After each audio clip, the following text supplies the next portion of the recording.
Todd Hampton. Massive fan from Australia. I look forward to your content each week, no matter what the subject is. My question is in regards to if there was ever a country that Scientology really wanted to penetrate extremely badly other than the United States. Thank you greatly for standing up for every person who has been bullied in their life. Hey, Todd, thank you very much for your kind words there, and I'm really glad that my work is something you're digging. This brought to mind a whole set of memories that I had actually kind of forgotten about, which had to do with China. And I thought you guys might want to hear about this.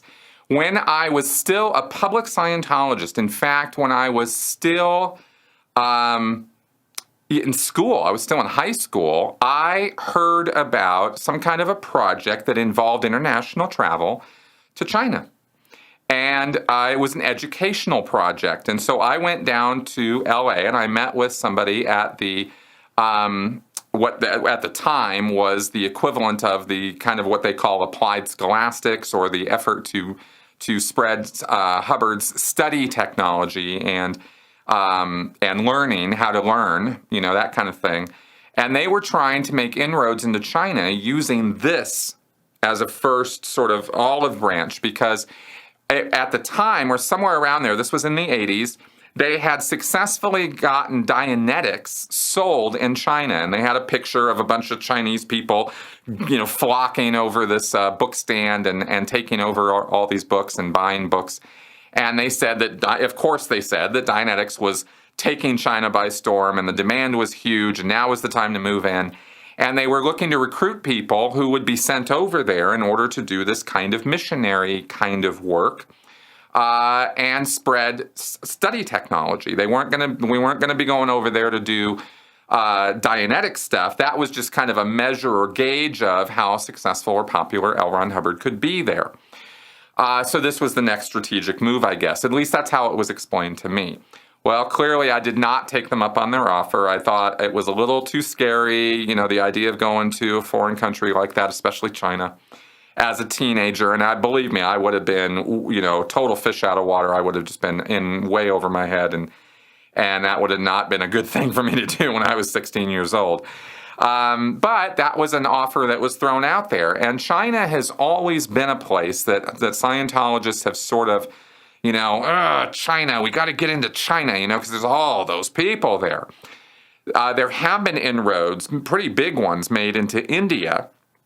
And of course, India's got so many people that you can pack a venue very, very easily over there, apparently. And they showed us Dianetics workshops and things where they had, hundreds, thousands of people showing up. Okay, fine. So India is not closed, but China is. China is not at all interested in Dianetics or Scientology, and they put the kibosh on that very early on. And there were no more books sold in China, and China has successfully sort of repelled the invaders every time Scientology has tried to get in there, to the best of my knowledge.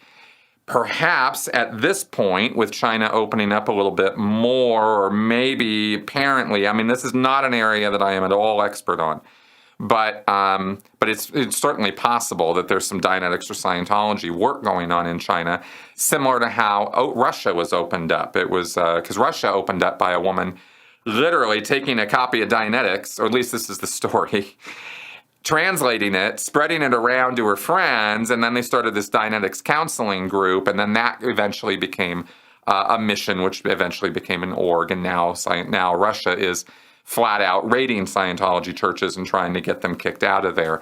And Lloyd Evans and I have talked at length about why we don't agree that is a good idea. Trying to suppress or hold down knowledge or ideas is the number one way to make sure they propagate, because you can have an idea sitting there and people might look at it and go, well, that's stupid. But if you put an idea on the table and say, this is banned in China, right? They won't let Russians read this. You're immediately going to go, really? What's that? So banning things is not the way to go, right? Education is the way to go. That's the only way to kill bad ideas. Anyway, so that I thought that might be kind of interesting for you guys to hear. But yeah, to this day, as far as I know, China is still absolutely closed off. unless there's something happening at a grassroots level that I don't know about. And the church would be absolutely interested in getting into China. I mean, they would be like, because look at how many people are there, and there's money. There's certainly no shortage of money in China. So there you go.